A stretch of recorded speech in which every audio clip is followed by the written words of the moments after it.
Hello students, this is our chapter Biomolecules, part 9, and we'll be studying about enzyme, mode of enzyme action and factors affecting the enzyme activity.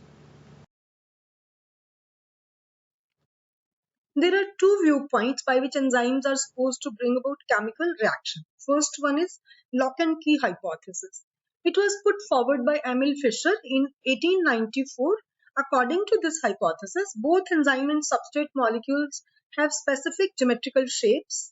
In the region of active site, the surface configuration of enzyme is such as to allow the particular substrate molecules to be held over it. Just like you can see the diagram, enzyme plus substrate, then enzyme substrate complex is formed, and then next reaction will be enzyme and products are formed.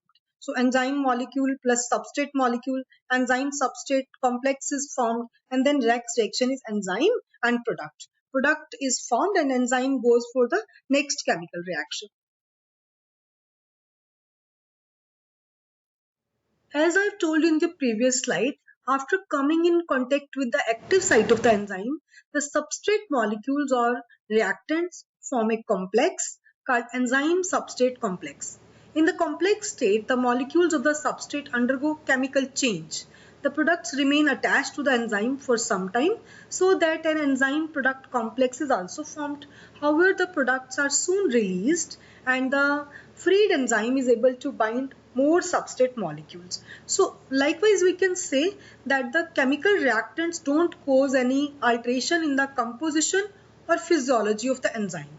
The same enzyme molecule can be used again and again, hence enzymes are required in very small concentration.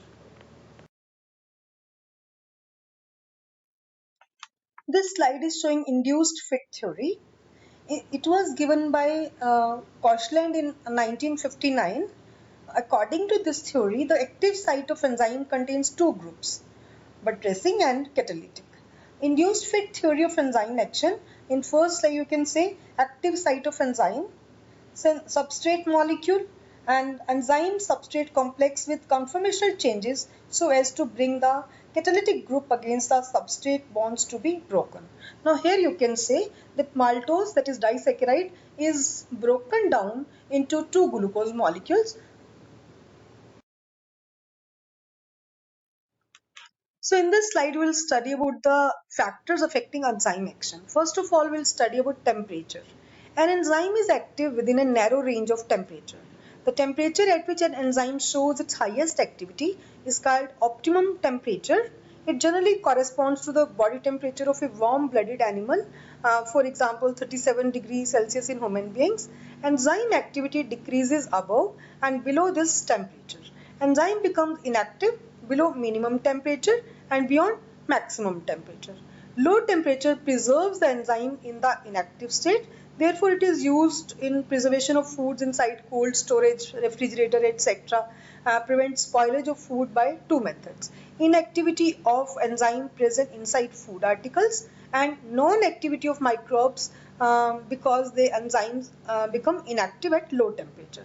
And just like high temperature destroys enzymes by causing their denaturation, we have studied the term denaturation earlier. This occurs at 50 degrees Celsius or so. In between the minimum and maximum temperature, the reaction velocity doubles for every rise in 10 degrees Celsius. A time factor appears beyond optimum temperature, hence there is a rise in velocity for a short time followed by a short fall. In this slide, you can see the effect of pH on the enzymes. Every enzyme has an optimum pH when it is most effective. A rise or fall in pH reduces enzyme activity by changing the degree of ionization of its side chain. A change in pH may also start reverse reaction. Fumarase catalyzes fumarate into malate at 6.2 pH and reverses at 7.5 pH. Most of intracellular enzymes functions near neutral pH with the exception of several digestive enzymes which we have studied in digestive chapter, which work either in acidic range of pH or alkaline range. Just like you have studied about pepsin, which works in acidic environment, so HCl is secreted in the stomach, and when some alkaline enzymes are also which work in basic medium, alkaline medium, that is enzymes are pancreatic enzymes. Increase in substrate concentration increases the rate of reaction. The enhanced rate is due to two factors: occupation of more and more active sites by the substrate molecules, and the second is higher number of collisions between substrate molecules. The rise in velocity is quite high in the beginning, but it decreases progressively with the increase in substrate concentration. If a graph is plotted for substrate concentration versus reaction velocity, it appears to be a hyperbolic curve, as you can see in the diagram. A stage is reached when velocity is maximum. It doesn't increase further by increasing the substrate concentration. At this stage, the enzyme molecules become fully saturated and no active site is left free to bind with the additional substrate molecules. So what are the effects of chemicals on the enzyme activity?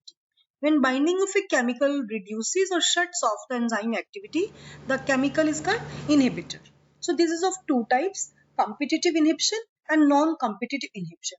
Competitive inhibition is usually reversible, and non-competitive inhibition is caused by alteration of uh, conformation of the enzyme by a chemical that binds to a site other than the active site. It may be reversible or it may be irreversible. So four common types of enzyme inhibitions are noticed in the enzymes.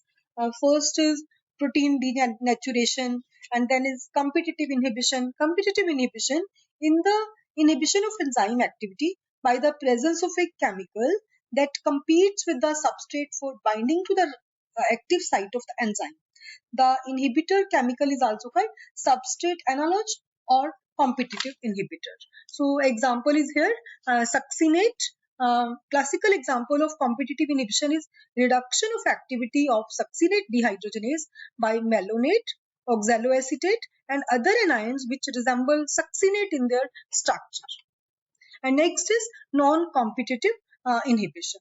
It is an irreversible inhibition of enzyme activity by the presence of a substrate that has no structural similarity. Structural similarity nahi hoti. It is of again two types: reversible and irreversible. So example is here: the irreversible non-competitive inhibitor destroys or combines irreversibly with a functional group of enzyme that is essential for its catalytic function. For example, cyanide inhibits the activity of cytochrome oxidase by combining with its metallic ions.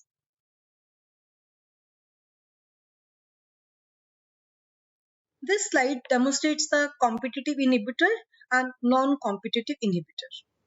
So competitive inhibitor interferes with the active site of enzyme, so substrate cannot bind to the active site. And in this non-competitive inhibition, inhibitor changes shape of enzyme, so it cannot bind to the substrate.